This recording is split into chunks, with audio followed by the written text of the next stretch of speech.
Rain hammered the city like bullets when billionaire Adrian Kane stepped from his armored car and froze. A woman knelt barefoot beside the curb, soaked to the bone, trembling as men shoved past her without looking. Then she lifted her face, and Adrian's heart stopped, because the broken woman begging in the storm was the same girl who had once saved his life before vanishing from his world. And the moment he saw her again, something savage inside him woke up. Welcome to Story World, besties. Please like, share, and subscribe. 10 years earlier, Adrian Kane had been 17, bleeding in an alley behind a charity gala his father forced him to attend. His lip had split, his ribs had ached, and his expensive suit was ruined. The sons of rival businessmen had cornered him for sport, eager to remind the quiet heir that money did not make him feared. Then a girl appeared, out of nowhere. She couldn't have been older than 16.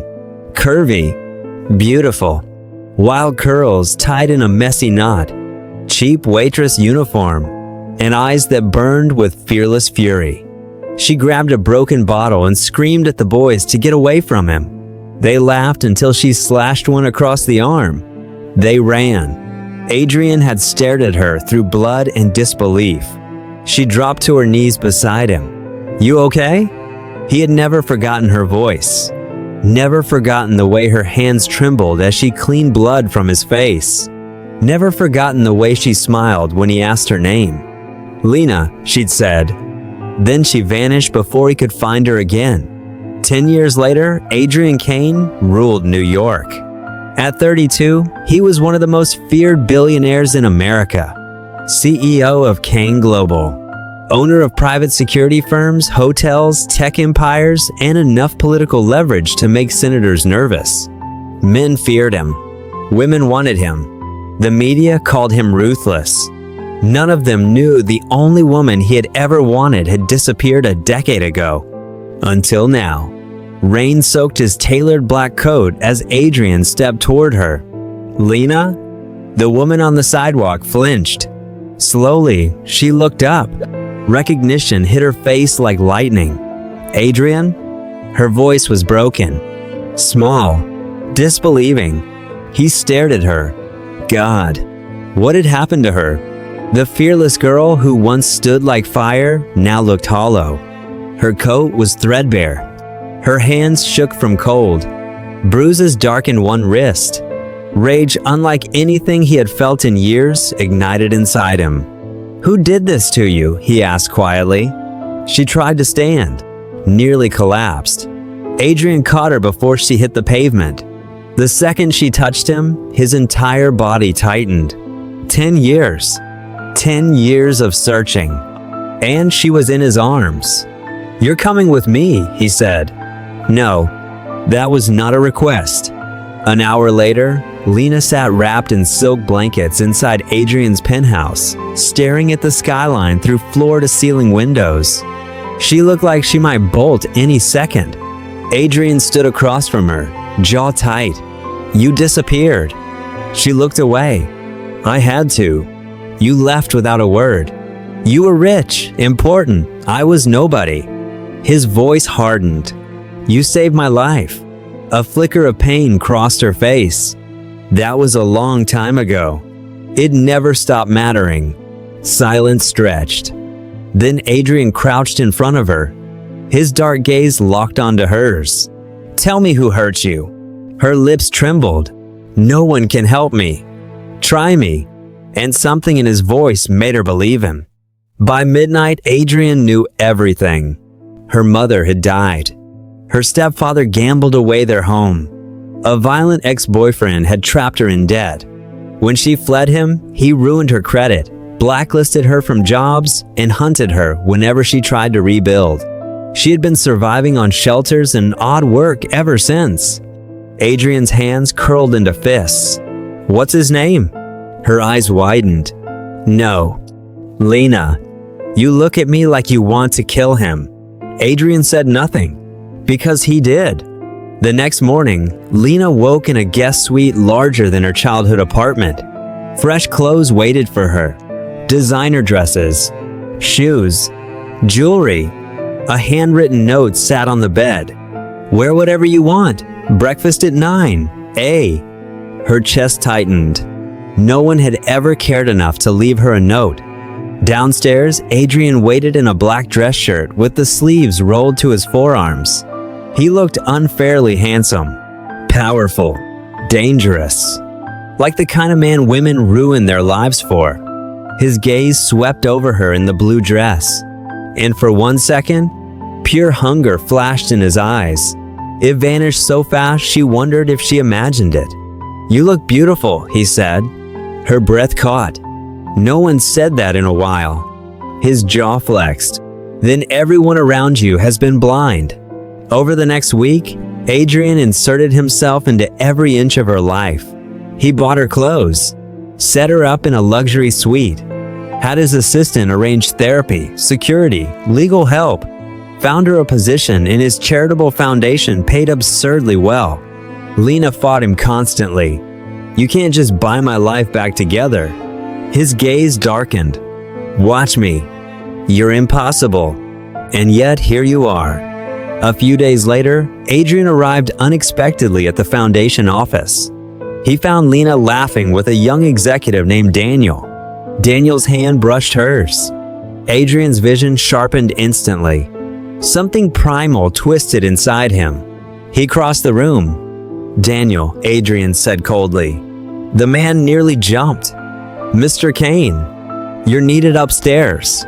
Daniel fled. Lena folded her arms. "Did you just scare him off?" Adrian stared down at her. He was flirting. So I didn't like it."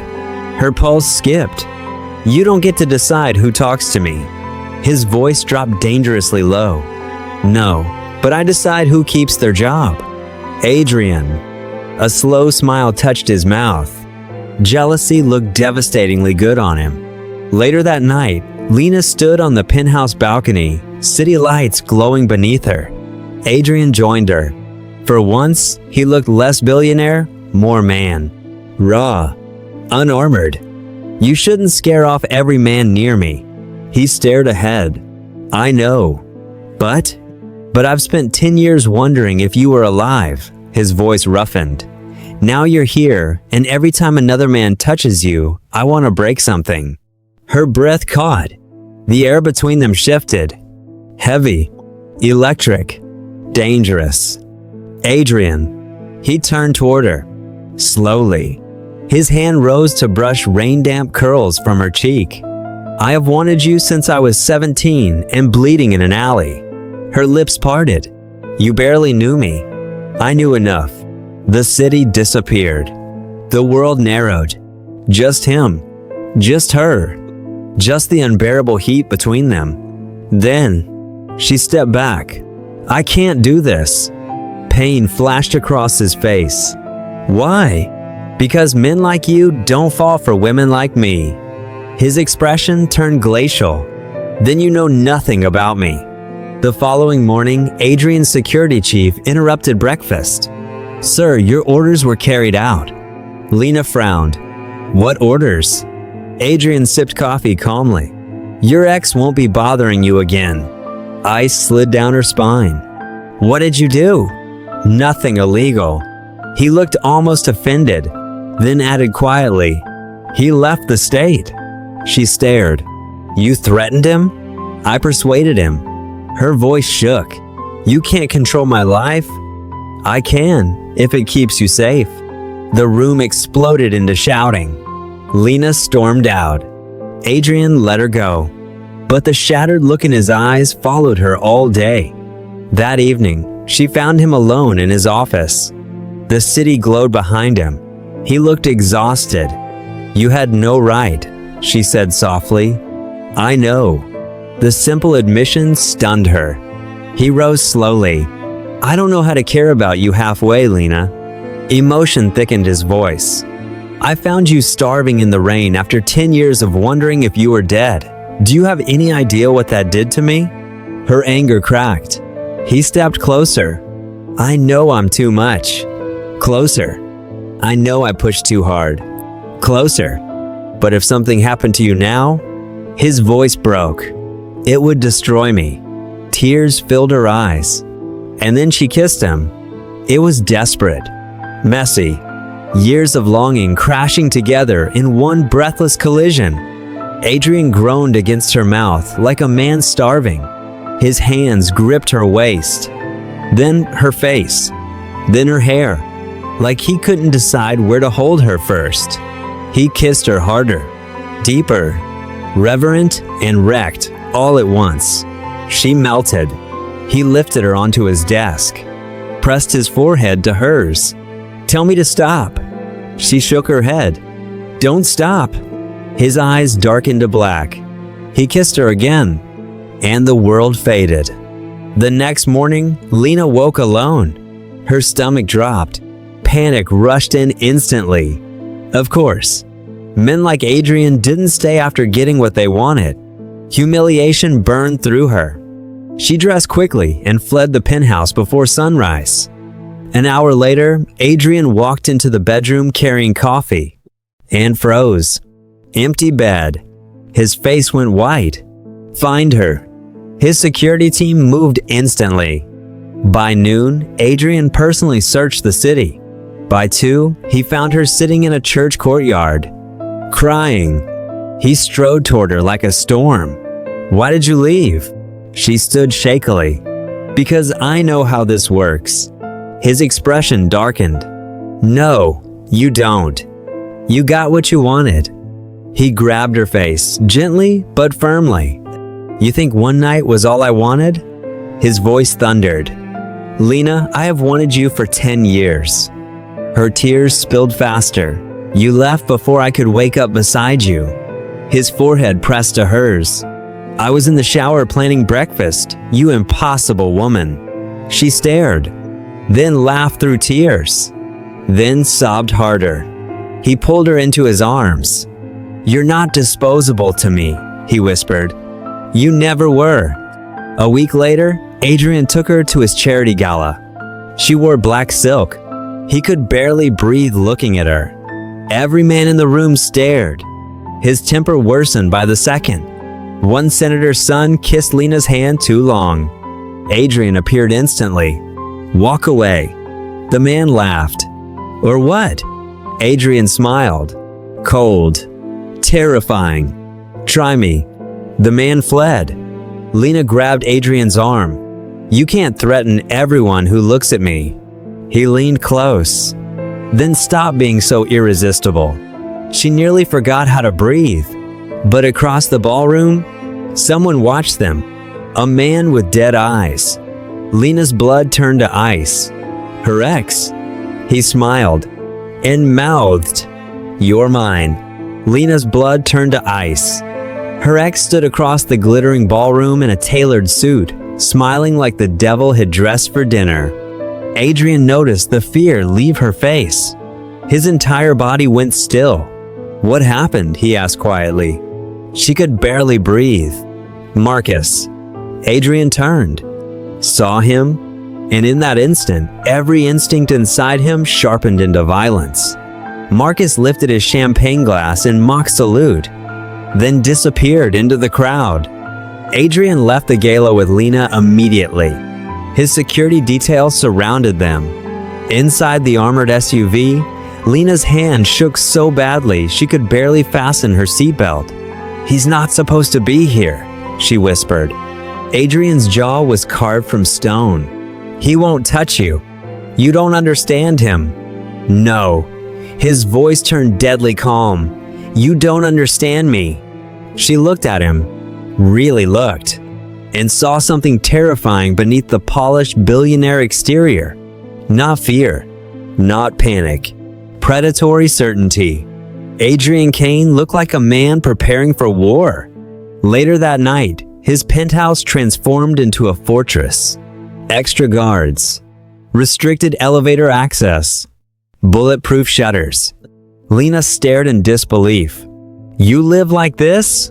"When necessary." "You think he'll come after me?" Adrian stepped close. "He saw you with me." His voice lowered. "Men like him don't let go quietly when they lose ownership." She flinched at the word. Ownership. Adrian noticed. His expression softened instantly. "You are not his," he said.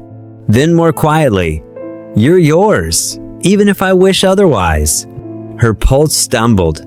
The next day, Adrian had Marcus investigated. By afternoon, his security chief entered the office looking grim. "Sir, Marcus Reed is connected to the Bratva." Adrian's gaze sharpened. "Russian organized crime." "How?" "Debt collection.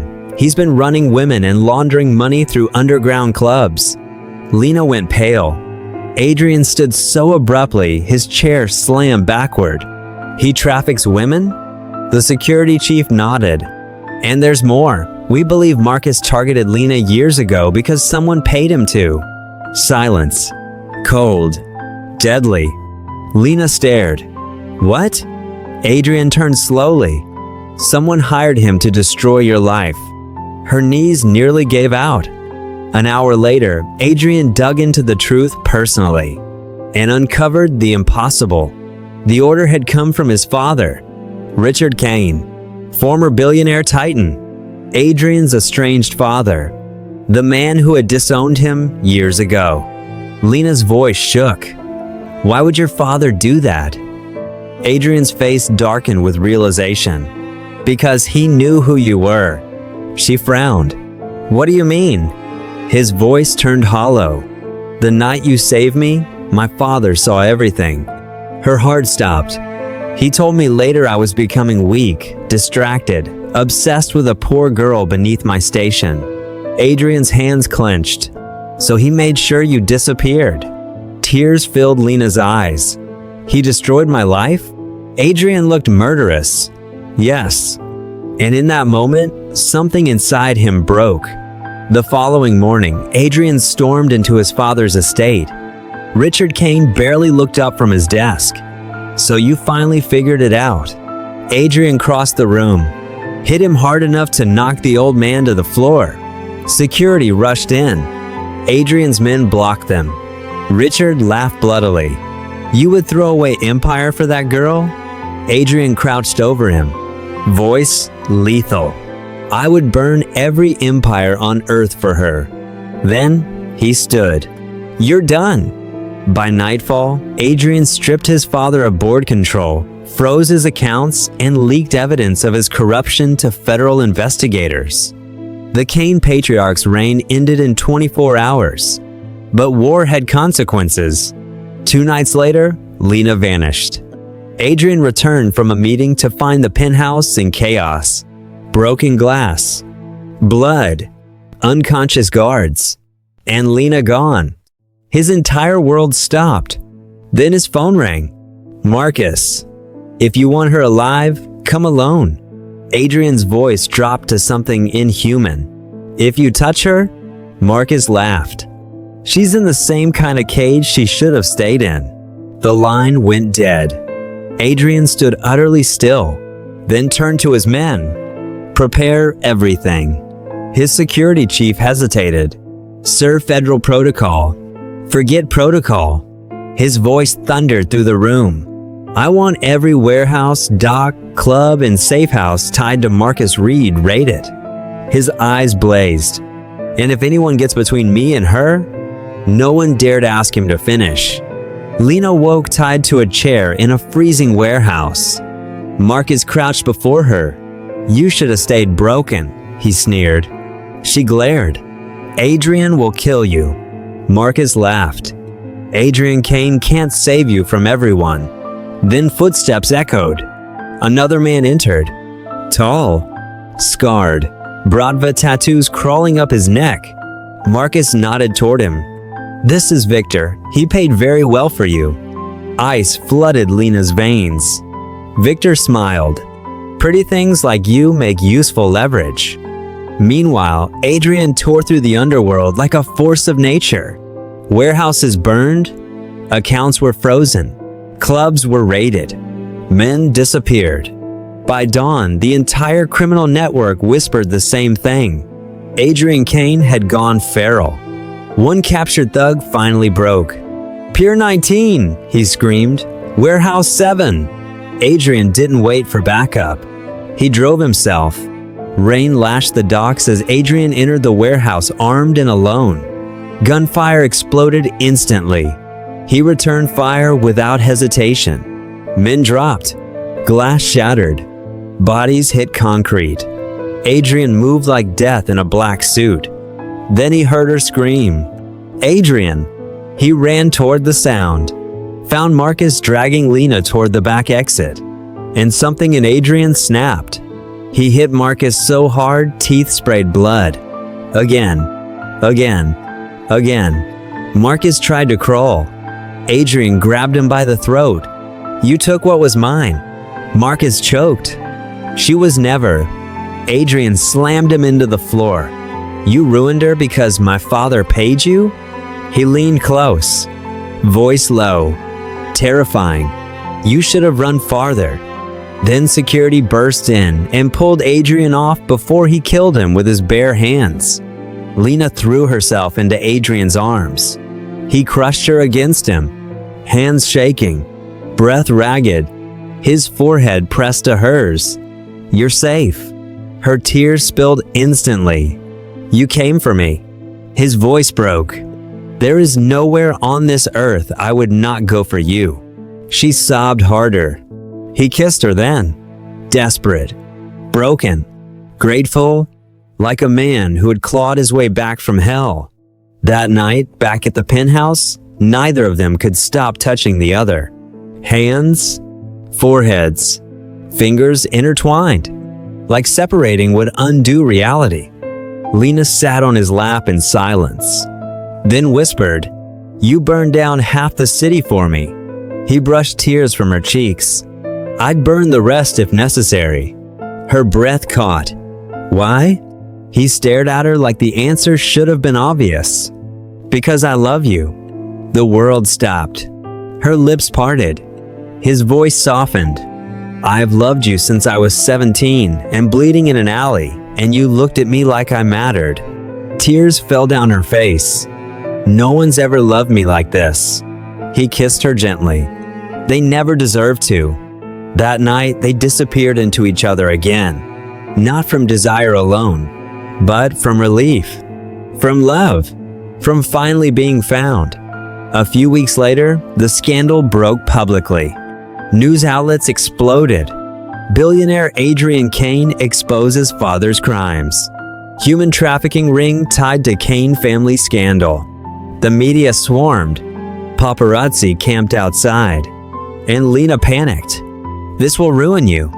Adrian looked at her over breakfast. "It already ruined him." "No, Adrian, I mean your reputation, your business." He stood, walked to her, lifted her chin.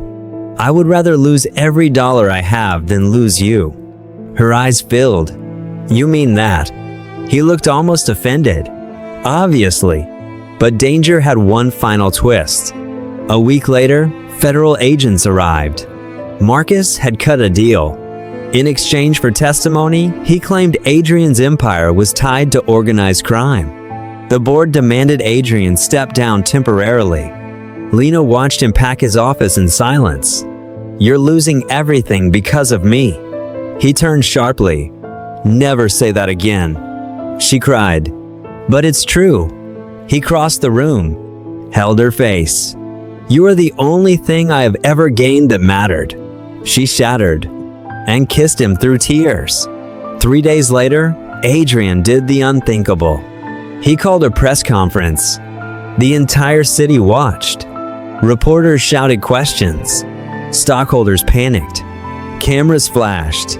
Then Adrian stepped to the podium, and instead of defending his empire, he looked straight at Lena in the front row, then said into every microphone in America, "The greatest mistake of my life was letting fear and pride keep me from finding the woman I loved sooner." Gasps erupted. Lena froze. Adrian walked down from the stage, dropped to one knee in front of the entire world, pulled out a ring. Massive. "Perfect." "Lena Hayes," he said, voice shaking for the first time in public memory, "I loved you when I had nothing. I loved you when I had everything. And I will love you if the world burns tomorrow." Tears blinded her. Marry me. The crowd disappeared. The cameras disappeared. Only him remained. She sobbed. Yes. The room exploded. Marcus's testimony collapsed days later when federal evidence proved Adrian's innocence. His company rebounded stronger than before. Richard Kane was sentenced to prison. Marcus disappeared into witness protection, though rumors whispered he never stayed hidden long. Adrian never commented. He simply smiled whenever asked. Their wedding happened that fall. Private estate, moonlight, black roses, and candlelight. Lena wore silk. Adrian stared at her walking down the aisle like she was the only miracle he had ever believed in. When she reached him, his hands trembled. "You're shaking," she whispered. His voice cracked. "You're becoming my wife." She smiled through tears. Good. They married under stars. And when he kissed her, the entire world vanished. She moved into the penthouse fully, but Adrian secretly bought the brownstone across the street from the church courtyard where he found her crying. When she asked why, he handed her the deed. "For us." She blinked. "You bought me a house?" He corrected her. "I bought our future." 6 months later, Lena found him in his office at midnight, placed a tiny box on his desk. He frowned, opened it. Inside lay a positive pregnancy test. Adrian went utterly still, then looked up. "You're serious?" She laughed through tears. "We're having a baby." The most feared billionaire in New York dropped to his knees, pressed his face to her stomach, and cried. Months later, Adrian stood in the nursery, assembling a crib badly. Lena laughed from the doorway. "You own 20 companies but can't build furniture?" He glared. "Be quiet." She crossed to him, wrapped her arms around his waist from behind. He covered her hands with his, then kissed her temple. Softly. "Thank you," he whispered. "For what?" "For surviving long enough for me to find you again." Her eyes filled instantly. She turned in his arms. "And thank you for never letting go." He kissed her. Slow, deep, forever in it. On the night their daughter was born, Adrian held the tiny girl with trembling hands. Lena watched tears stream down his face. The nurses pretended not to notice. He looked at his wife, then his daughter, then whispered, "I would destroy the world for both of you." Lena smiled weakly. "We know." Years later, tabloids still called Adrian Kane ruthless, dangerous, untouchable, feared. But at home, he was the man who kissed his wife every morning, who read bedtime stories in a billionaire's penthouse nursery, who still looked at Lena like she had hung the stars herself. And every rainy night, he pulled her into his arms and whispered the same words against her skin. "You saved me first." She always smiled and answered, "And you came back for me."